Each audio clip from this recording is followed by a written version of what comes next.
Değerli katılımcılarımız hoş geldiniz. Öntürk Akademisi olarak bugün organize ettiğimiz üst paleolitik taş alet ve endüstrisinin kökeni ve yakın doğu yayılımı, Sibirya kökenli konulu panelimize sizlerle birlikte olmaktan çok mutluyuz. Öncelikli olarak biz değerli profesörlerimizin özgeçmişlerini okuyarak başlayacağız ama sizden öncelikle ricamız cep telefonlarının sesini kapatmanız olacaktır. Ya da sessize almanız. Teşekkür ederiz. Öncelikli olarak ben Profesör Doktor Ekaterina Lipnina'nın özgeçmişiyle başlamak istiyorum. Ekaterina Lipnina, Irkutsk Paleolitik Arkeoloji Okulu'nun önde gelen uzmanlarındandır. Bitim, Üstlena, Ankara ve Baykal Gölü jeoarkeolojik sitelerinde alan çalışmalarına aktif olarak katılmıştır. 1990'da bağımsız paleolitik araştırmalara başlamıştır. Sistematik alan ve masa başı çalışmaları 1991 yılında dünyaca ünlü Paleolitik Malta sitesinin kazılarıyla başlamıştır. 1995 yılında Rus-Belçika araştırma projesi olan ve Malta sitesindeki kazılarla Baykal Gölü ve Orta Sibirya platosundaki araştırma çalışmalarını içeren Sibirya'da Baykal bölgesinin Paleolitiği projesinin eş direktörü ve uygulayıcı yöneticisi konumuna gelmiştir.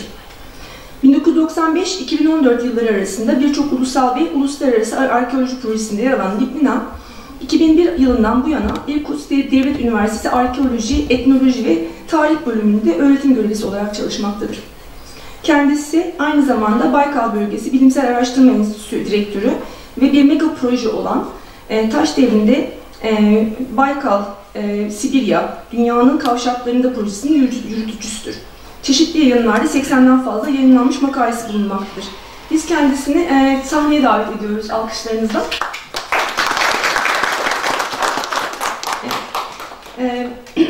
Albin Hanım da kendisine tercüme konusunda yardımcı olacak. Şimdi Profesör Doktor Semih Güner'in özgeçmişini okuyorum. 1979-1983 yılları arasında Ankara Üniversitesi Dil Tarih Coğrafya Fakültesi Eski Çağ Dilleri ve Kültürleri bölümünde Hititçe, Akatça, Latince öğrenimi yaptı. 4 okul yılı boyunca Konya Karahöyük kazılarına katıldı. Ardından Atatürk Üniversitesi'nde 1984-88 yılları arasında Erzurum Kars Kültür Çevresi Urartu öncesi dönemi M.Ö. 2. bin yıl sonları hakkında yüksek lisans tezini yaptı. 1989-1995'te Hacettepe Üniversitesi'nde Son Tunç Erken Demir Çağı'nda Doğu Anadolu, Kafkasya, Orta Asya arasında gelişen kültürel ilişkiler konusunda doktora çalışmasını yaptı. 9 Eylül Üniversitesi'nde 1998-2000 yılları arasında Kafkasya, Orta Asya Arkeolojisi Araştırmaları Merkezi'ni ve Arkeoloji bölümünü kurdu. Orta Anadolu, Doğu Anadolu ve Kafkasya, Orta Asya'da Tunç Çağı kültürleri üzerine arazi araştırmalarını programladı. 2001-2001 yılları arasında Doğu Anadolu'dan Kuzey Kafkasya'ya, Güney Sibirya'dan Ankara Baykal bölgesine, Doğu Hindistan'dan Tibet'e, Moğolistan Altay Dağları'ndan Çin'in Helan Dağları'na geniş alanlarda aktif arazi çalışmaları gerçekleştirdi. Araştırma sonuçlarını Türk Altay Kurumu adlı kitabında topladı. Hoş geldiniz değerli hocam. Ben sözü Sayın Lipnina'ya bırakıyorum. Добрый день, уважаемые дамы и господа. Herkese merhaba, hoş geldiniz. Друзья, arkadaşlarım. Я очень благодарна организаторам этого мероприятия. Tüm organizasyon ekibinize ve bütün arkadaşlara, buraya beni davet eden arkadaşlara herkese teşekkür etmek istiyorum özellikle. За приглашение выступить. Davetiyeniz için özellikle teşekkür ediyorum. Сегодня мы будем говорить об очень интересной теме, но такой очень специальной. Sizi bugün çok özel bir konuya davet ettim. Gerçekten ilginizi çeken bir konu olacak. Ve bu konuyla ilgili tamamen bütün bilgileri paylaşmak isterim. Тема эта связана с технологией. Bu bölüm tamamen teknolojiyle alakalı olan. Технология производства микропластин. Mikroplastin olarak bir şey var, bir maddeleri var değil mi? Onlarla ilgili konuşma yapacağız bugün. Микропластины, которые использовались в качестве лезвий для составных орудий труда древнего человека. Geçmiş zamanında mikroplast olarak daha önceki zamanlarda hayatımızda sürekli kullanabilen bir kesim alet olarak kullanılmıştır. В археологии сформировалось две концепции – европейская и северо-восточно-азиатская. Arkeoloji kavramında iki tane kavram oluşturulmuştur. Avrupa'da ve Doğu Asya olarak. В европейской концепции в качестве вставных лезвий служили микролиты геометрических форм. Avrupa'daki kullanılan mikrolitler, onlar özellikle çok можете еще раз, пожалуйста, микролиты? Микролиты геометрических форм. Geometrik olarak kullanılmıştır. И на данном слайде представлена одна из технологий их изготовления. Şu andaki bu slide üzerindeki bir teknoloji olarak bunu görüyor oluyorsunuz. Крупная пластина, она фрагментировалась. Büyük bir plast olarak oluşumu gördüğünüz gibi. И полученные части Bir küçük bir minik parçaları использовались в качестве различных инструментов. Farklı oluşturmuş olan maddeleri, yani ondan sonraki farklı bir biçimde kullanılmıştır hayatımızda. В Восточной Азии, Doğu Asya'dan, Северо-Восточной Азии, да. Прям предложение. В Северо-Восточной Азии аналогами микролитов являлись микропластины. Analog mikrolitleri mikroplast olarak Doğu Asya'da olduğunu gösteriyor şu an Tevfik Hanım. Которые получались со специфических форм микронуклеуса.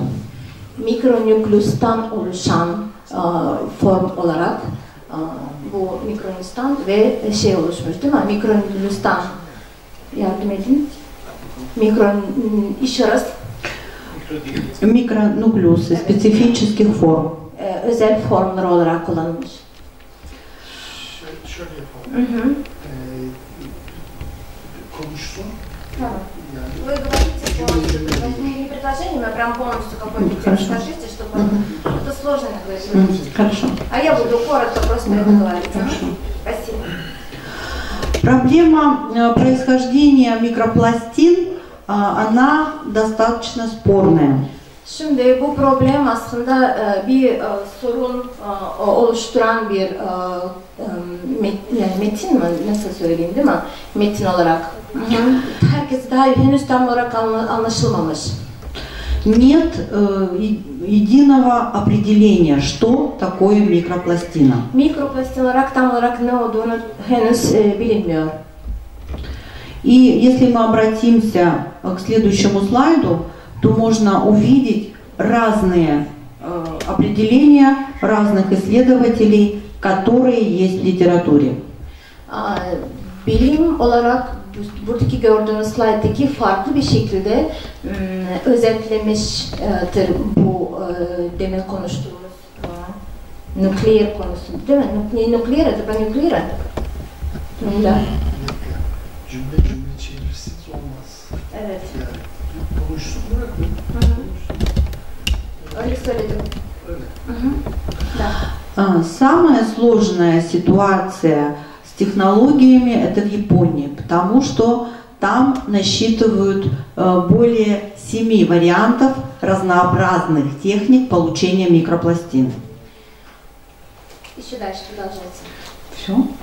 Получение микропластин. И мы можем посмотреть на этом слайде Альмина Юбицу, Широко, Тогещита, Ранкоши, Хиросата, Хорокко, разные варианты получения микропластин. En zor oluşturan Japonya'da olan bahsediyor ve şu andaki slayttaki bunlar hangi mikroplastin olduklarını siz buradan görebiliyorsunuz. İsimleri de aynı şekilde. Первые микронуклеусы и микропластины на стоянках Байкальской Сибири появляются около 40 000 лет назад. Дальше. Все? Дальше говорите. Они сказали, чтобы приводили больше абзаций. Хорошо. На данном слайде мы можем посмотреть, какие изначально использовались формы для получения микропластин. Mikroplastinleri oluşturmak için buradaki slayttaki görebilirsiniz. Эти формы относятся к Макаровскому горизонту. Makarov stratum olarak belirlenmiş bu formları. И вот на карте, если мы посмотрим на карту Байкальской Сибири, то красными точечками обозначены основные местонахождения Kırmızı nokta olarak стоянки. buradaki oluşturduğunuzu görüyorsunuz şu anda, nerede bulunduğunu. Всего мы можем выделить по возрасту 4 группы стоянок. Gruptan oluşan bir web sitesinden bahsediyoruz şu anda. Первая группа это Макаровский пласт, 40 тысяч лет приблизительно. Yani 40.000 senelik olan Makarov stratum olarak geçiyor. Вторая группа это местонахождение возраста 25-19 тысяч лет. İkinci grup olarak 25-30 bin senelik olan bir grup. Здесь мы уже видим более развитые формы. Более развитые формы, и часть этих форм, они могут быть сравнены с технологиями японского архипелага. Şu andaki görmüş olduğunuz formları neredeyse Japonya arkeoloji olarak kıyaslanıyordur. Третья группа – это группа 18-14 тысяч лет. Üçüncü grup 18-14 senelik olan bir grup. Это сосновый бор, 5-6 горизонт соснового бора. Это Стрижовая гора, Мальта-мост. İsimlendiriyor şu anda Sosnov Bor olarak, Strij Dağısı olarak da söylüyor. Формы для получения микропластин, они уменьшаются в размерах. Tüm formları küçülüyor. И становятся более разнообразными. Ve daha farklı bir çeşit olarak, form olarak. И четвертая группа, наиболее многочисленная, она уже содержит разные варианты расщепления как специальных заготовок, так и универсальных предформ. Dördüncü grup olarak 12-10 bin senelik olan bir grup hem aynı zamanda farklı bir oluşumdan oluşturulmuştur. Форму да, сайт. И главными такими объектами, стоянками, где найдены эти формы, это стоянки, находящиеся вокруг города Иркутска, Верхоленская гора. Bu kırmızı noktalar üzerindeki gördüğünüz Verkholensk Dağı olarak bulunmuştur. И удаленность других стоянок, которые содержат эти формы, мы видим на северном побережье Байкала. Güney kısmında görmüş olduğunuz iki tane noktada oradaki oluşmuş olan, yani bulunmuş olandan bahsediyor. В Красноярском крае. Krasnoyar, yani yukarıdaki olan bir bölge olarak Krasnoyarский край. То есть количество мест, где используется технология получения микропластин, увеличивается. Mikroplastin olarak çok fazla yer olarak çoğaldığını söylüyor. Надо сказать, что отдельные единичные формы похожих технологий у нас встречаются в центральном и восточном Казахстане. Kazakistan'da görmüş olan bu formlarından da bulunduğunu söylüyor. Tam orta, centralde, ortadaki olan, orta Kazakistan. Но основная территория, связанная с процессом микрорасщепления, это Прибайкалье. Baykal'da en özel ve bizim önemli olan bir bölge olarak söylüyor. Это Северная Монголия. Mongolistan, güney olan Mongolistan'dan. Это Якутия. Yakutya. Это Приморье. Приморье, evet. Вы говорите дальше. Это Хоккайдо, японский архипелаг. Japonya'da Hokkaido. Это Корея и северо-восточный Китай. Güney Çin ve Kore'de aynı zamanda. И если кратко подвести итог, то мы можем обратить внимание на несколько аспектов этой проблемы. Kısacası biz daha bazen aspekt yani önemli olan noktaları vurgulamak istiyoruz. Первый аспект – это неравномерность изученности регионов. Это значит? Регионы неравномерно исследованы. Birinci olan problem tüm regionların tam olarak bütün bilgileri edinilmemişten bahsediyor. Yani daha üst taraftan görülmüş.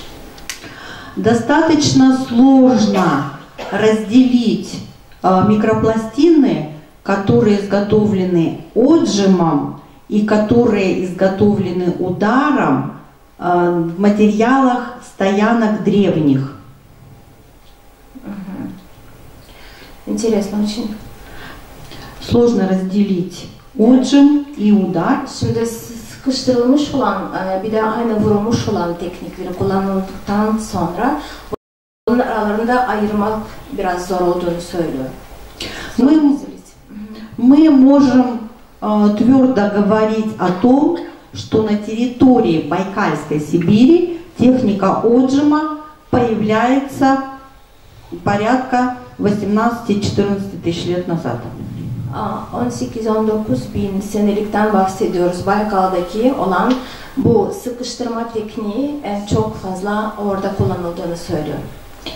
Существуют разные модели распространения идеи получения микропластин. Mikroplastinler oluşumu çok farklı bir idea yani fikirleri olduğunu söylüyor aynı zamanda. Мы выделяем два варианта гипотез. İki tane kavramdan olduğunu söylüyor. İki tane kavram oluşumu var. Это моноцентрическое Monocentrik olarak и полицентрическое. Polisentrik olarak geçiyor. Кроме всего прочего, в заключение я хочу сказать о том, что техника отжима распространяется по миру. Bütün dünyada bu sıkıştırılmış olan teknik bütün dünyada artık kapsamlı bir şekilde kullanılıyor. И на уровне эпипалеолита и мезолита Epipolit ve mezolit olarak появляется на западных территориях. daha çok güney, doğu, batı tarafında oluşuyor. Во второй части, поскольку у меня есть содокладчик, İkinci kısmı olarak benim bir arkadaşım var. Yani şey olarak meslektaşı. Özür dilerim, oraya gireceğim. Bu sıkıştırma tekniği... Ben söyleyeceğim. Sen söyle, bana geliyorsun. И во второй части выступления профессор Гюнери представит рабочий вариант гипотезы происхождения техники отжима в Загросе и на территории Восточной Анатолии. Şu anda meslektaşınıza bir söz vermek istiyorum. Bütün bilgileri, bu kesimle alakalı bütün bilgileri vermek istiyorum size. Şey dedi, Если, Doğu Anadolu'ya gelişini dedi. Siz bak Doğu Anadolu gelişine. если у вас возникли вопросы, то я с удовольствием отвечу после выступления профессора Гюнери.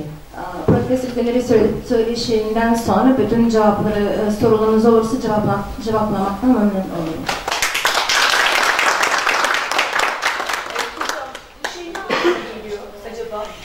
Ben söyleyeceğim hepsini. Hepsini söyleyeceğim.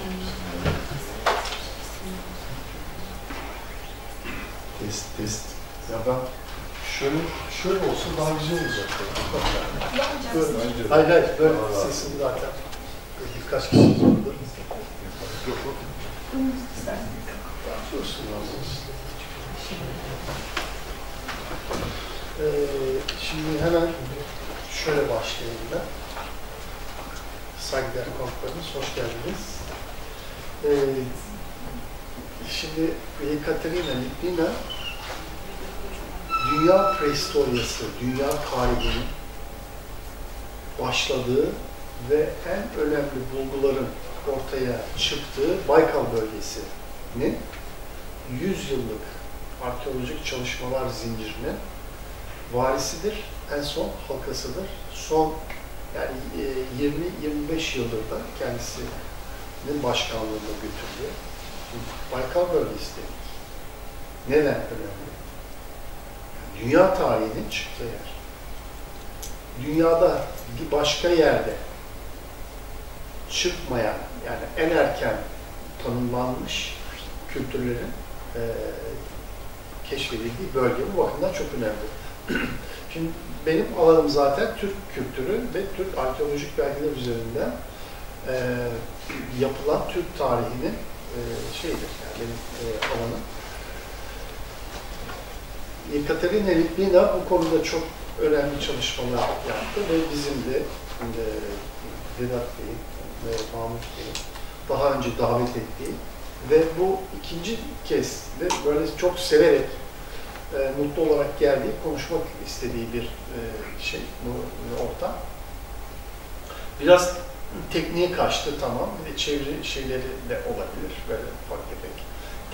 Yani teknik bilim, her şeyi bilmeyebilir çevrede. Aslında biraz sıkıcı olmuş olabilir. O hiç problem değil. Bizim burada anlatmak istediğimiz şu. Şimdi taş aletleri anlatıyor. Taş aletler bugün bizim elimizde olan bir telefon gibidir. Yani şu anda telefon bir ihtiyaç. Sabahtan akşama kadar. Taş aletler de o zamanın sabahtan akşama kadar kullanılan bir şeydir. Yani hayatını götürme, idare etmek için bir alettir. Evet, bir araçtır. Bunun çeşitli şekillerde yapılımı var. Şöyle bir çakmak taşı düşünün. Bu çakmak taşından bir et kesmek için, dilmek için çıkartılacak bir aleti 500 kere vurarak tak tak tak tak sağından solundan 1000 kere vurarak darbe vurarak bir şey çıkartırsınız. Böyle bir bıçak yaparsınız. Bu bir ilkel metot. Bir de o sıkıştırma dedi ya, sıkıştırma aslında baskı, basarak, denetimli olarak yapılan bir şey var, teknoloji var. Taş aletleri bir hamlede öyle küt diye, yani öyle bir teknoloji ki bir hamlede vurduğunuz zaman taş alet çıkıyor. Yani 500 kere, 1000 kere vuracağınıza bir saniyenizi, 2-5 dakikanızı ayırıyorsunuz. İşlemeye gerekmiyor. Böyle bir hamlede bu teknoloji çok şey bu. Yani yöntemini burada 2 saat anlatmak şey. Şöyle düşünelim. Bir ilkel yöntemle yapılan bir cep telefonu ortaya çıkarmak. Bir de yani böyle saatlerce uğraşıp çıkarmak. Bir de böyle 2 dakikada hemen hem de çok daha kompakt, çok daha faydalı bir alet çıkartmak söz konusu. Yani hem zamanla tasarruf ediyoruz, hem pek çok yönden o aleti hemen daha fazla işlemeden, yani tek vuruşta ortaya çıkartmanın bir şeysidir. Yani bu baskı yöntemiyle. Bu baskı yöntemiyle ortaya çıkartılan, oluşturulan aletin çıkış yeri Baykal bölgesidir. Baykal bölgesi neden önemli? Türklerin ana yurdu olarak biz bunu 2018'de Türk Altay Kuramı adlı kitabımızda ortaya koyduk. Öyle böyle tahminle, temenniyle, ya aslında böyle olmalıyla falan değil, kanıtlarıyla ortaya koyduk. Yani Türklerin ana yurdu arkeolojik belgeleri izleye en son geldiğimiz nokta Baykal bölgesidir. Orada Angara Nehri var, Masunuz Belaya Nehri var ve Baykal Nehri ile birlikte muhteşem bir hayat alanıdır. Yani dünyanın cennetidir. Baykal bölgesi dünyanın cennetidir. 1000 tane orada su görürsünüz ve bir Angara Nehri var. Nehir tatlı su. Zaten şeyden boşalıyor. Angara Nehri'nin enini ben size söyleyeyim, en az 2 kilometrelik eni var. 1 kilometre. Ve böyle hızlı akıyor. En az 10 kilometre hızla 10 kilometre hızla. Hızlı yürüyen bir insanın debisiyle akan muhteşem bir yer. 1000 yıllardır akıyor duruyor. Baykal'dan bu şu an. Ve yatınız orada içiniz suyu. Öbür tarafta ormanlık alan var. Ormanda av hayvanları var. Bir başka tarafta başka bir hayat alanları var. Yani en erken hayatın oluştuğu yerdir. Burada ne var başka? Mezar var. Mezar nedir? Ölü gömme adetini insanların başlattığı, sindirdiği, o ihtiyacı duyduğu, öbür dünya tasavvurlarının oluştuğu dönem demektir. Ölen çocuğunu, 2 tane küçük çocuğunu, çocukcağızı gömmüşler. Bir 3-4 yaşlarında, bir de 8-10 aylık, o kadar ömrü. 24.000 yıl önce o bölgede. Yani oradaki şeyin önemini vurgulamak söylüyorum. 24.000 yıl öncesine ait orada bir ölü gömme var. İnsanlar çocukcağızlarını ölmüşler bir şekilde, oraya gömmüşler. Bir sürü süs eşyaları bırakmışlar. Yani muhtemelen orada bir elit bir adamın, bir şefin, bir kralın neyse bir boy yöneticisinin, ya çok bugünkü gibi böyle harıl harıl insan grupları yok orada. Böyle 3-5 çadırlık bir şey var, aile var. Öbür tarafta 1 kilometre, 5 kilometre ötede onun gibi böyle ufak tefek klanlar halinde yaşayan, zaten buzul dönemi bitmiş. Buzul dönemi bitmiş. İklim koşulları, çevre koşulları insan yaşamını destekleyen yönde değişimlere uğramış, değişmiş ve nüfus patlaması olmuş. Yani 1 iken 5, 5 iken 25, 25 iken 525 olmuş ve insanlar kendilerini daha yeni otlaklar, daha yeni hayat alanları açmak için göçlere başlamışlar. Bu göçler Sibirya'dan çıkmış, sesim geliyor değil mi? Evet. Sibirya'dan çıkmış bu göçler, bizim işte Ankara, Baykal bölgesinden çıkmış ve doğru böyle bizim bildiğimiz Asya'dan, uzak Asya'dan Anadolu'ya geçen, Anadolu'ya uzanan yolların en fazla işlek olduğu İpek Yolu, daha sonra İpek Yolu dediğimiz o hatta insanlar yürümüşler, Hazar Denizi'nin güneyinden geçmişler, Zagros bölgesine inmişler, oradan da Güneydoğu Anadolu'yu Göbekli-Tepe kültürüne gelmişler. Orada Göbekli-Tepe kültürünü yaratan insanlar var henüz. Ama Sibirya'dan yola çıkan insanların oraya geldiğini biz biliyoruz. Neden biliyoruz? Az önce ne dedik? Baskı teknolojisi dedik değil mi?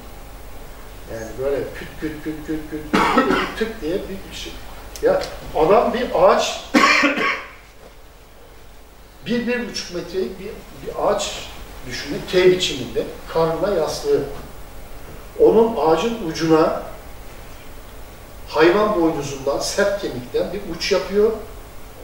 O ucu taş aletin çıkartılacağı çekirdeğin bir köşesinden dayıyor. Bir yükleniyor, küt diye bir şey çıkıyor. Yani bu biraz şey gibi uzak geliyor ama biz bunun uygulamasını da yaptık. Gerçekten küt diye elinize şöyle bir bıçak çıkıyor. Büyük bir mızrak çıkıyor. Ya da 2 milimetrelik, 3 milimetrelik ince ince mikrodilgiler ortaya çıkıyor. Ve onları nasıl kullanıyoruz? Et kesmede, ot kesmede, bitki doğramakta, et bilmekte, yani her şeyle kullanıyoruz. Deri tabaklamakta, her alanda bunu o kadar güzel kullanıyoruz ki hayatı kolaylaştırıyor.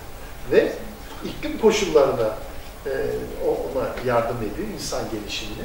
İnsanlar bu teknolojiyi götürüyorlar oraya. Nereden biliyoruz?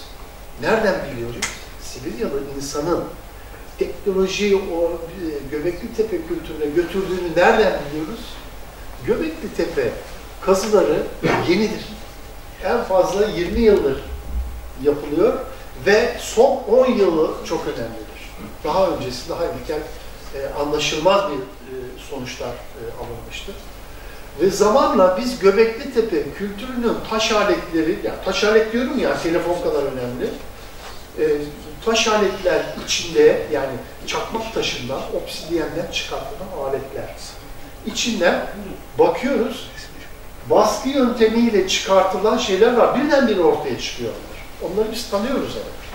Yani 1000 tane parça atsanız ortaya, içine de bir tane baskı yöntemiyle çıkartılmış bir bilgi atsanız biz onu buluruz. Yani uzman olarak, uzman bulur onu. Bakıyoruz, ön gelişimi yok. Şimdi Katya Hoca bir şeyler anlattı değil mi? Ön gelişimini anlattı. 40 bin dedi, 20 bin dedi, 10 bin dedi. Gelişimi var burada. Yani ilkel bir durumdan onun en gelişmiş haline ulaşan baskı yöntemi var. Yani küt küt vurma yönteminden baskı yöntemine geçiş şeyi var. Bir aşaması var. Biz bunun kökeninin Sibirya'da olduğunu buradan biliyoruz. Ama bizim Göbeklitepe kültüründe, Zagroslar'da o bölgede birdenbire ortaya çıktığını, o gelişim sürecinin yaşanmadığını biliyoruz ve ortaya şöyle bir manzara çıkıyor. Yani bu taş aletler orada Allah tarafından ışınlanmadı oraya. Yani bir şekilde oraya geldi. Nasıl geldi? Onu icat eden, onu kullanan insanlar bir günde mi, 5 günde mi, 500 günde mi, 10 yılda mı, ne kadar sürede oradan çıktılar, ta oraya kadar geldilerse geldiler. Bir şekilde oraya geldiler. Şimdi biz bunu ne yaptık? Birlikte çalıştık ve bu işin merkezi Sibirya. Sibirya'da Katerina Litvina hocanın sahip olduğu, başkanı, müdürü olduğu o laboratuvarda yüzlerce, binlercesi var. Orada gördük, öğrendik. Ve Anadolu'da Göbeklitepe kültürünü kazan insanlar bunu bilmiyorlardı. Son yıllara kadar bilmiyorlar ve bu baskı yöntemiyle ortaya çıkartılan bu aletlerin özelliklerini bilmedikleri için farkında da değillerdi. Biz çok zeki olduğumuz için asla sıradan insanlarız biz. Ama orada Katerina Litvina'nın başkanı olduğu laboratuvarlarda biz bunları gördük. Ve aynısını burada Göbeklitepe kültüründe görünce hop dedik. Bir dakika. Burada önemli bir şey var. Hakikaten böyle. Ve 2017'de İzmir'de prehistorya toplantısı yaptık. 5. 6. toplantımızda, uluslararası toplantı. İzmir'de yaptık. Buca Belediyesi başkanlığında. Katya Hoca geldi. Ondan sonra biz çalışmalarımızı o tarihten sonra ortak birlikte orada, burada bir şekilde çalışmalar şeklinde devam ettik. Ve ne yaptık? Makale yazdık. Üniversitenin, hocaların hakemli dergilerinde oturduk, makale yazdık. Makale yayınlandı. Şimdi makalenin yayınlanması demek hipotezin kabul edilmesi demektir. Ya da şöyle söyleyelim tersten, bu hipotez makale şeklinde bilimsel olarak yayınlandı ve bundan sonra ortaya çıkacak yeni bir hipoteze kadar geçerlidir. Peki, şimdi diyelim, tamam geldi, geldi de ne oldu? Yani adam aldı burada, küt vurdu, zordu, kolaydı ama yaptı. Bu aleti aldı, ondan sonra gitti, götürdü, Zagrosları açtı, kaçırdı, Allah bilir. Geldi orada Göbeklitepe kültürünün üstüne, yani biz geldik filan diye bir şey yok, bir şekilde gelindi oraya. Oraya gelindi, oraya gelindiğini biz net olarak biliyoruz. Peki o adamlar ne konuşuyordu da siz nereden ne biliyorsunuz da? Yani Türklerle ilişki kuruyorsunuz diye sorular sürekli soruluyor. Bu işi, o makale yayınlandıktan sonra, yani gerçekliği ortaya konduktan sonra başladı tabii, sorular başladı. 2018'de çıkan Türk Altay Kuramı adlı bizim çalışmamızda, o benim sadece benim çalışmam değil, aynı zamanda 4 doktora öğrencimle birlikte yaptığımız çalışmaların sonuçlarıdır. Bunlardan biri de o konuda Paleolitik Sibirya, dünya, işte yakın doğu paleolitik konusunu, taş aletler konusunda, genetik konusunda doktora yaptırdığım öğrencilerim de var. Kitapta Türklerin ana yurdu konusu başlığı var. O başlıkta Baykal bölgesinin, yani Güney Sibirya'nın doğu kesiminin neden Türklerin ana yurdu, yani Türk dili konuşan halkların ana yurdu olduğunu biz orada anlattık. biraz önce söylediğim gibi tahmine, temenniye, olsa metoduyla falan dayanarak değil.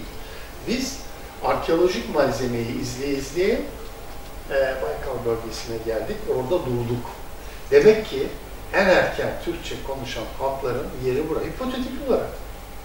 Hipotetik olarak ama arkeolojik belgeler destekliyor bunu. Öyle kafadan uydurmuyoruz. 25 yıllık aktif arazi çalışmalarımızı ve 4 tane doktora öğrencinin emeğini ortaya koyarak yani kitap 2018'de çıktı, 6 ayda çıktı. 6 ayda çıktı kitap. Ama 25 yıl artı 6 ay. Yani Türklerin ana yurdu şuradır demek için 25 yıl yaktık diyelim. Buna karşı gelen var. Ama akademik yaşamda ben karşı geldim olmaz. Karşı geldiysen o zaman yazarsın hocam. Bizim nasıl akademik dergilerde makalemiz yayınlandıysa sen de yazarsın. Sevinçlileri ve arkadaşları bunu yanlış yapıyor. Doğrusu da budur dersin. Yani Türklerin ana yurdu konusunda. Hemen toparlıyorum. Demek ki Baykal bölgesinde Türkçenin en arkaik biçimini konuşan halkların yurdu orası. Onlar var orada. Moğollar var. Bugün hala Baykal bölgesi Moğolca konuşan halkların yeri ve oradaki hem Baykal bölgesinde hem Altay bölgesinde yani Türkistan bölgesinde tutulamadan yerle coğrafya adlarının hepsi Türkçe. Hepsi Türkçe. Asimile edilme sürecinde 300 yıllık süreçte bazıları değiştirildi ama değiştirilen de Türkçeydi.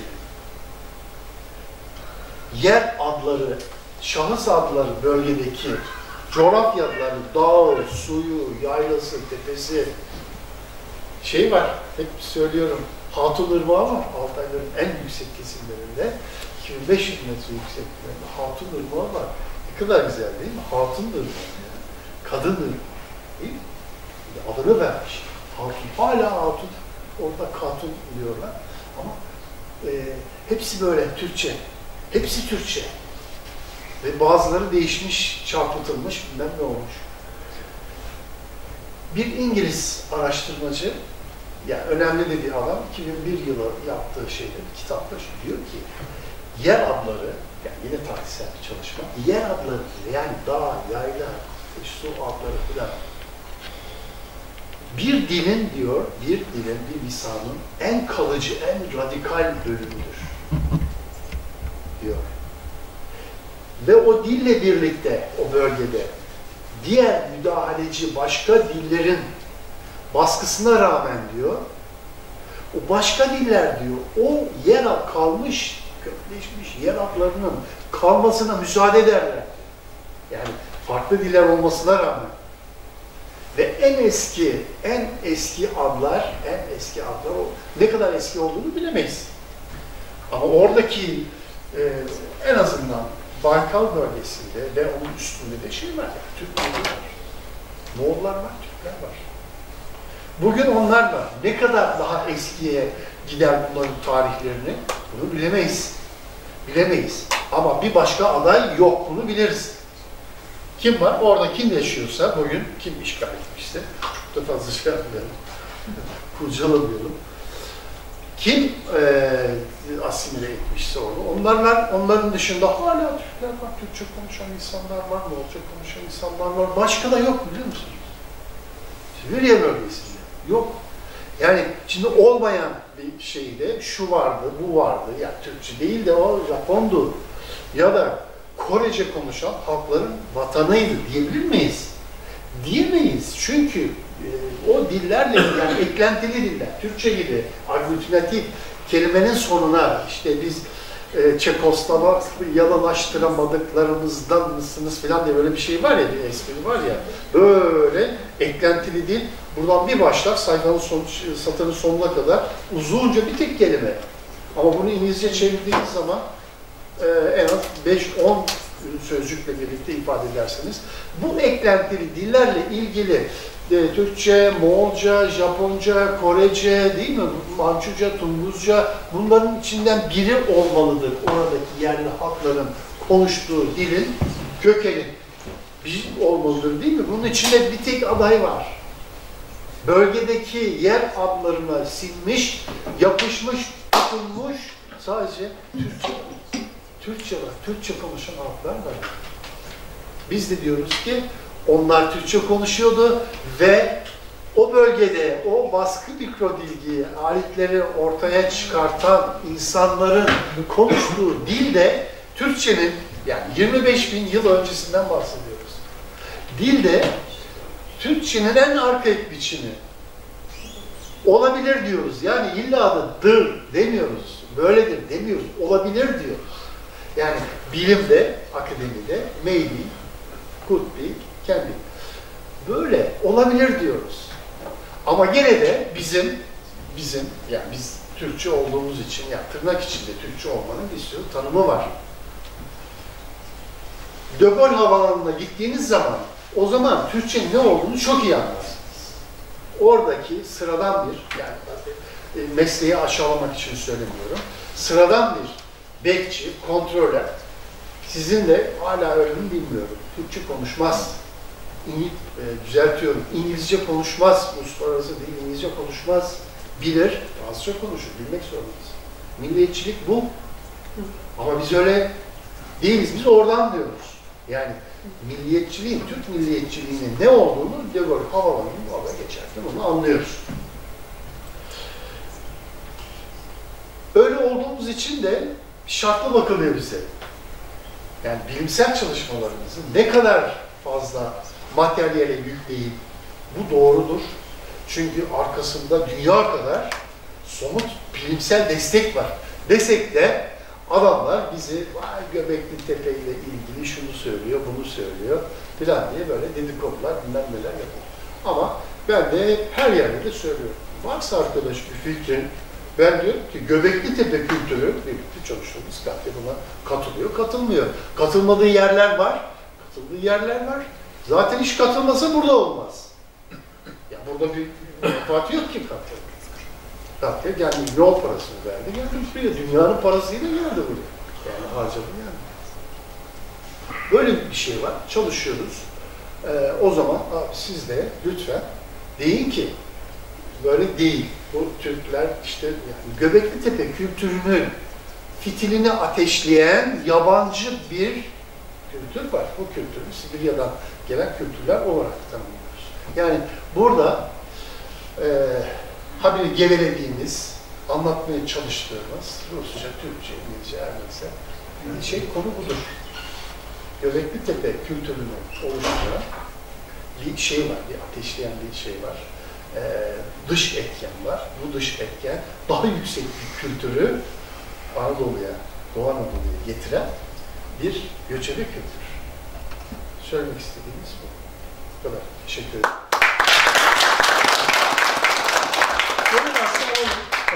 Yani her türlü soruyu sorabilirsiniz. Madem ki buradayız. Hocam bunu ilk önce bir açıklayabilir misiniz? Bu ne anlatıyor acaba? Ya bu bir espri şey. Şimdi bakın. Bu bir çekirdek. Şu kadar bir şey. Şöyle. Bir çekirdek bu. Yani çakmak taşından bir çekirdek. Hazırlanmış, preformu yapılmış. Buradan bastırıyorsunuz şeyle. Az önce söyledim ya bir düzenek. Komplek bir karmaşık. Küt diye düşüyor. Buradan basıyorsunuz, bir vuruşta 1, 2, 3, 5, 6 bir sürü şey çıkıyor. Orada bir esprisini yapmışlar. Yani sanki böyle şey gibi bir ağaç gibi ondan sonra. Ama şey böyle sistem yok. Yani söyleseniz anlamazdım yani o baskı teknolojisi. Evet, baskı bu şekilde. Yani şuradaki bıçaktır bu. Yani şöyle der, şuraya kadar. Bu bıçak bir tıkla çıkıyor. Bir tık. Şöyle denetimli çünkü. Bastırdığınız zaman taş yani kırılmaz diye düşünüyorsunuz ama kırılıyor. Çıkıyor yani. Tık diye alet ediyorsunuz. Küt diye düşüyor. Alıyorsunuz mis gibi böyle jilet tıraş ol. Saçını kes. Damarlı gibi o zaman. Efendim? Damarlı yani. İkisi her an. Zaten damarlı zaten. Damarlı. Yani ona göre hazırlanıyor. Çok güzel söylediniz. Ben söyleyemedim, onu düşünemedim. Yani bastığınız zaman o damar zaten o aşağı kadar küt diye kırılıyor. Ama bunu vurguyla yapamazsınız. Vurguyla yapamazsınız. Vurguyla denetimsiz olur. Yamuk çıkar, dağılır, ikiye bölünür, ortadan kırılır. Fakat baskı işte bu teknoloji. Yani vurgudan baskıya geçmek için bakın bunun geçiş tarihini ben size söyleyeyim. Bu Heinrich 3 ve Heinrich 4 diye bir soğuma dönemleri var. Her neyse adı şurada budur. Soğuma dönemi, buzul dönemi. Bu ikisinin arasında çıkıyor bunlar. Yani 39 bin, 38 bin yıl öncesinde ortaya çıkıyor. Sibirya'da ortaya çıkıyor. Ve bu 30 bine kadar 10 bin yıl sonra yani 10 bin yılda bu adamlar taşa vurmaktan baskıya geçmişler. 10 bin yıl ya. 10 bin yılda ancak ulaşmışlar bu teknolojiye. Bu teknolojiyi düşünebiliyor musunuz? Dünyanın hiçbir yerinde yok bu teknoloji. Bu adamlar bunu buluyorlar ve götürüyorlar. Bütün dünyaya yayıyorlar. Lafını unutma.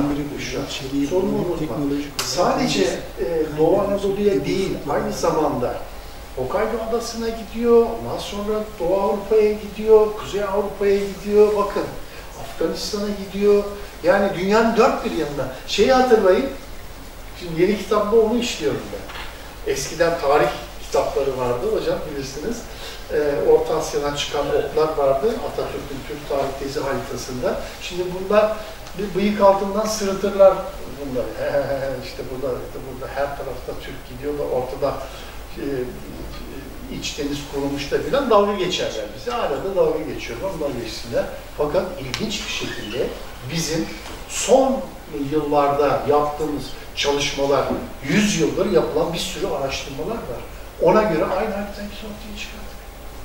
Aynı harita, Atatürk'ün Türk tarih teziyle ilgili o yapılan Afet İlhan yönetiminde ortaya çıkarttık. Haritanın aynısını biz ortaya çıkarttık. Evet. Ve bunların yayılışı söylediğim gibi 4 yönde, hani 3 yönü kuzeyi bırakalım, 3 yönde. Yani doğuda, batıda, güneyde taşıyıp kadar gitmiş, yakın oraya kadar gitmiş. Bu da yani hipotetik bile olsa Türkçe konuşan halkların, yani en eski formunu konuşan halkların dünyaya yayılımını gösteriyor. Bu aletlerin gittiği yol, bu şeyin yayılımını gösteriyor. Evet. Hocam, burada bu teknolojinin orijini, yani kökeninle ilgili bazı bir var, iddialar var dedi Sayın Yakın'a. Ve bunun hani dair herhalde tam olarak belirlenmedi, bir takım hipotezler var diye söylemiş kendisi. Bu acaba dediğiniz gibi belli bir zümrenin oradaki yıllar dediğiniz gibi 10 bin yıl içinde geliştirmesiyle mi yoksa gelen başka bir topluluğun etkisiyle mi oldu acaba? Şimdi Sibirya'ya başka bir topluluğun gelmesi söz konusu değil. Göbekli Tepe'yi söz konusu. Ya orada ama 1000 yıllar içerisinde geliştirildi. Orada sadece o değil. Sibirya'da geliştirilen teknoloji sadece o değil. Delikli iğne, kemikten ne diyoruz ona? Dikiş iğnesi. Bakın bir kemik düşünün. Şöyle bir kemik. Böyle. Yani her türlü dikiş iğnesi. Çubuk düşün. Saç tokası gibi olur. Elbiseyi birleştirmek için olur. Bunun ucuna delik delmek için insanlar 25 bin yıl bekletmişler. 25 bin yıl sonra bu çubuğun, bu kemik çubuğun ucuna bir delik açalım diye. Delik açıldıktan sonra iş bitiyor. Kış bölgesi. Orada kürkler var, deriler var, değil mi? O derileri yan yana, üst üste, alt alta koyup birleştirip böyle bir plaka, bir kumaş oluşturuluyor. Ve bu kumaştan elbiseler yapılıyor. Sibirya soğuğunda -25 derecede öyle bizim Kolombiyalar falan hiç şey yapmaz yani, sürtmez orada. Orada hayvan derisi kat. Bir içlik don var, iç don var, onun üstünde pantolon var, onun üstünde koruyucular var. Burada şey var, ön koruyucu, arka koruyucu, hep bunlar bunlar. İnsan derisi, postu, kürkü. Ve bunların çeşitli formları var. Nereden biliyoruz bunları? Yekaterina Lipina'nın bulduğu sayısız Venüs figürünleri var. Venüs figürünleri, böyle küçük böyle, avuç içine kadar sığacak. Mamut kemiğinden, dişinden yapılan figürünler var. Burada başlığından tutun, montundan, mantosundan, pantolonundan, ayakkabısından, şeyine kadar, yani en ince eldivenine kadar göstermişler. Yani onları hocalarımız onlara bakarak acaba bunlar nasıl bir modayı temsil ediyor diye, o slaytlar burada var ama şimdi onu vakitimiz alır. Anlatabiliyor muyum? Bir moda çıkmış. Ya bu muhteşem bir moda. Şimdi farklı hayvanların postlarını almışlar. Farklı hayvanların derilerinin şekillerini almışlar. Onları birleştirmişler. Ve sadece bir ihtiyaç değil, aynı zamanda bir stil ortaya çıkartmışlar. Yani yaratmışlar yani. Yani tilki postunun kafasında böyle püskülünü yapmış. Ondan sonra diğer malzemelerin renklerine göre böyle dalgalı renkler yapmışlar. Ve aynı zamanda bir moda yaratmışlar. Tarih nedir biliyor musun? İğnenin tarihi, kemik delikli iğnenin tarihi günümüzden önce 40 bin yıl önce. 40 bin yıl önce. Şimdi şöyle bir soru gelebilir bana. Ya sadece oradan var 40 bin yıl önce. İğne oradan mı? Evet oradan var. 40 bin yıl önce ortaya çıkmış ve bir moda yaratmış. İhtiyaçtan dolayı tabii. Ham madde var mı? Var. Mamut dişi var, hayvan dişi var, bende var. İhtiyaç var mı? Felaket bir ihtiyaç var. Çünkü eksi 40 derece, 50 derece yani daha sonra. Buzul dönemlerinde dünyanın hiçbir yerinde, Asya'nın hiçbir yerinde insan yok. Herkes Güney Sibirya'ya geliyor. Niye? Orada mikroklima bir alan var. Orada 300-500 metre rakımlı güzel şeyler var. Bitireyim. İnsanlar oraya yerleşiyorlar ve orada bir teknoloji gelişiyor. Hemen şöyle bağlayacağım dikiş iğnesi konusunu. Dikiş iğnesi bu modern dediğimiz Avrupa'ya, Yakın Doğu'ya, yani Türkiye'mizi de söylüyoruz. Kafkasya'ya ne zaman geliyor iğne? Neolitik'te geliyor. En az kaç? 35 bin yıl sonra. 35 bin yıl sonra geliyor. Daha fazla. Hatırlayın Ötzi adamının, değil mi? Avusturya, İtalyan Alplerinde bulunan Ötzi'yi düşünün. Adamın şurada bir keçi, yani bulunduğu zaman, burada bir keçi postu var, tam post. Arkada bir keçi postu var. Bacaklarından, kollarından bağlamış. Şuradan da tutturmuş bir şeylerle. Yani bunu ben özellikle söylüyorum. Adam öyle dolmuş ölmüş orada. Yani vurulmuş sağında solunda. Darbe yemiş. Şimdi ona bakıyorum, onun resmini koyuyoruz. Posta o kadar. Ama öbür tarafta moda var ya. Moda var yani tepesindeki kükülahtan ayağındaki bota, eldivenine kadar. Muhteşem bir şey. Arada 35 bin yıl var. Bu çok önemli. Yani benim için önemli. Yani başkasının için önemli olmayabilir filan. Bu teknoloji var. Baskı teknolojisi var. Başka şeyler de var ama burada uzatmak için söylüyorum. Evet. Sorusu olan varsa yoksa konuşmam. Bizde geldiği yer boncuklu tarla mı hocam?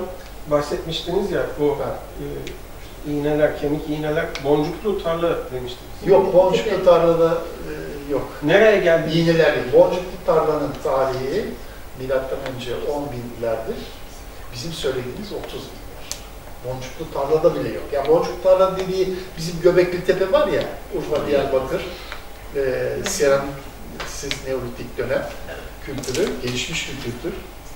O monolitler, tapınaklar, hakikaten gelişmiş bir şey. Mühendislik harikası orası.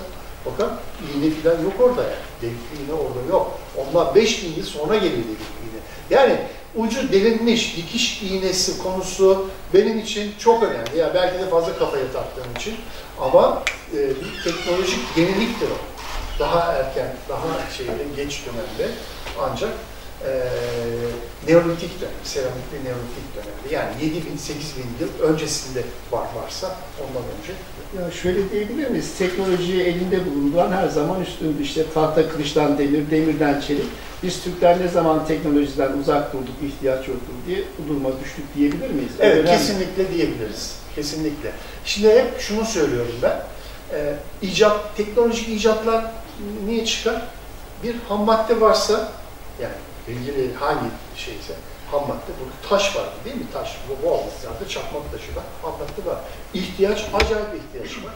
Ondan sonra bir de şey var yani böyle Neandertal bir adamı, Homo sapiens adamına, yani bizim devamlı, bizim atalarımız yan yana koyduğumuz zaman belki bir düşünce farkı falan olur ama normal bir şey, normal koşullarda aynı tür insan türünde bir yerde eğer ihtiyaç var da, ham madde var da yapılıyorsa, bir başka yerde ham madde bu daha fazla var ve ihtiyaç daha fazla varsa, yapılmıyorsa o zaman oturup düşünmek lazım. Bu teknoloji niye burada gelişiyor da burada gelişmiyor? Onu da ben bilmem. O benim işim değil. O başka bir olay. Hocam, benim aklıma bir şey geliyor. Şimdi hani o bölgenin bu güzel teknolojisini Urfa gibi Göbeklitepe'ye kadar böyle akın akın gelmeleri. Buradaki güdü ne hocam? Neden? Yani bu güdü ne? Neden? Yani bu niye yani bunu taşıma ihtiyaçlarının sebebi ne? Ne kadar güzel bir mikro ortamda yaşıyorlar. Güzel de bir teknoloji. Ama neden bir inanç mı var ortada? Bir güdü ne? Yani o dönemin insanların düşünce yapısını mı sormak? Yani onları etkileyen güdü göçün nedeni. Ya ortadaki bir inanç mı, bir güdü mü, yani nedir? Şimdi şöyle, bu aslında çok kolay bir şey değil. Yani her şeyi bilmek durumunda değiliz, bilmiyoruz. Aslında hiçbir şey bilmiyoruz yani. Hiçbir şey bilmiyoruz. Sadece var olan ortaya çıkartıyor. Ne güzel bir taş kaplı. Taşı oymuş adam şöyle. Daha yeni gördüm. Güzel bir koş güzel. Taş, şu kadar taşı oymuş, incecik cidarlı böyle kap yapmış. Şimdi bu kadarını biliyoruz biz. Tamam mı? Ve onları da kırmışlar. Evi gömmüşler ya. Ev gömülüyor, ev. Yani ölü gömülür. İnanç var. Yani evet, inançta böyle bir şey var. Yani öteki dünya tasavvurları kafasında yerleşmiş bir toplum mutlaka bir gömü yapar. Ama kırıyor, gömüyor, kırıyor, gömüyor ve bütün kapları kırdıktan sonra özellikle kırılıyor yani. Ve o tapınaklar filan hep gömülüyor. Onun için sağlam çıktı ortaya. Gömülüyor. Toprak atıyor, molozu atıyor, taş atıyor, bilmem ne atıyor. Gömülüyor ve oranın işi bitiyor. Hadi başka yere, başka bir yerde, başka bir tapınak. Bunu anlamak mümkün değil. Ama şu var, bir kültür, yüksek bir kültür düşünelim.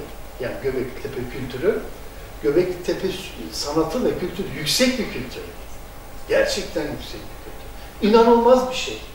Yani 25-30 tonluk taşı 3 kilometre, 1 kilometre, 500 metre bile olsa onu getir, burada sürükle, ondan sonra onu yont. Arkadaş ellerinde şey var ya, şu kadarcık bunlardan var, çakmak taşı var ya, çakmak taşı var ya.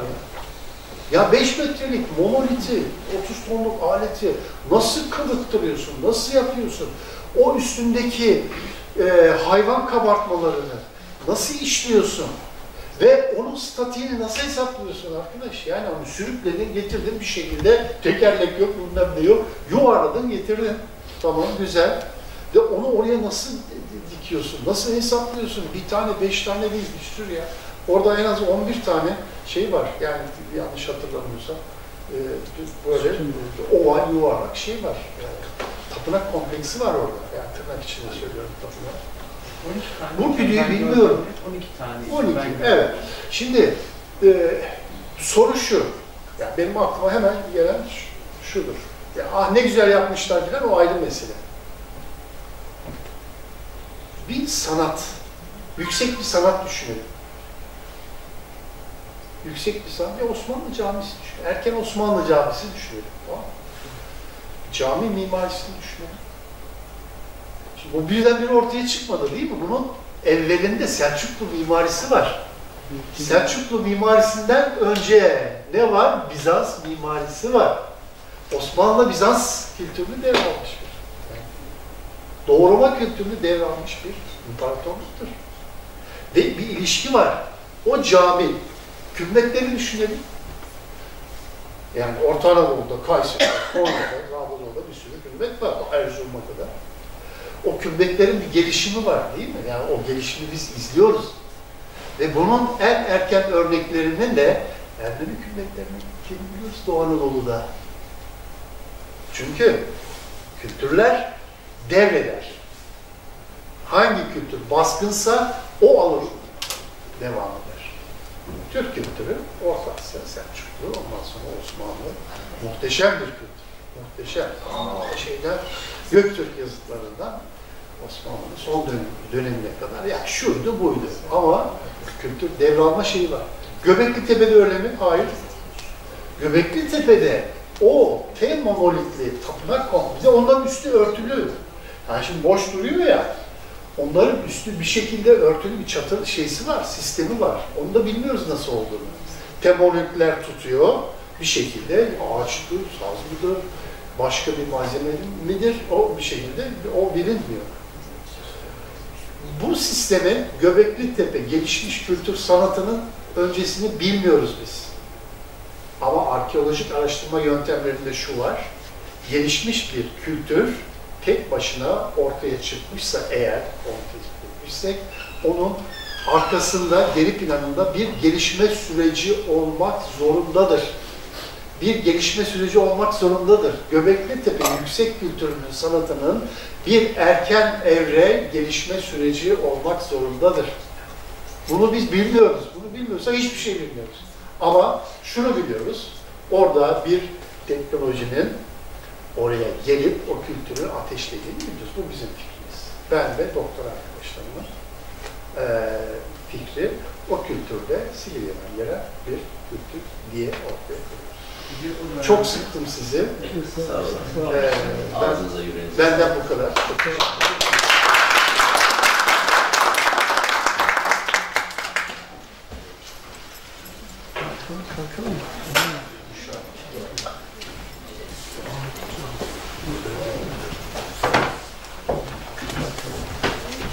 Sayın konuklar, şimdi huzurlarınızda plaketleri veriyoruz.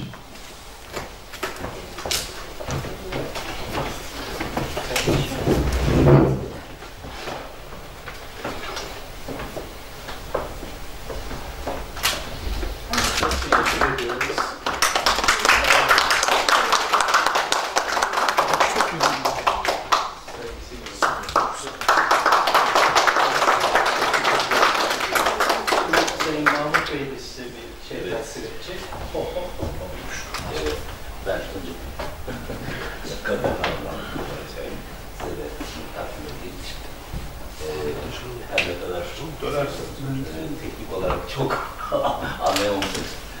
Sevgili hocam çok güzel izah etti. O sebeple bunun devamını biliyoruz. Çok teşekkür ederim. Sağ olun.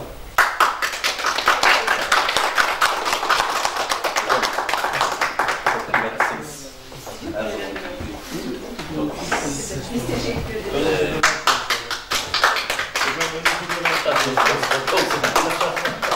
Fotoğraf çektirmek isteyenler gelebilir. Hadi buyurun hep beraber. Şöyle Aynı bir yapabilir miyiz? Evet, Hocam şöyle.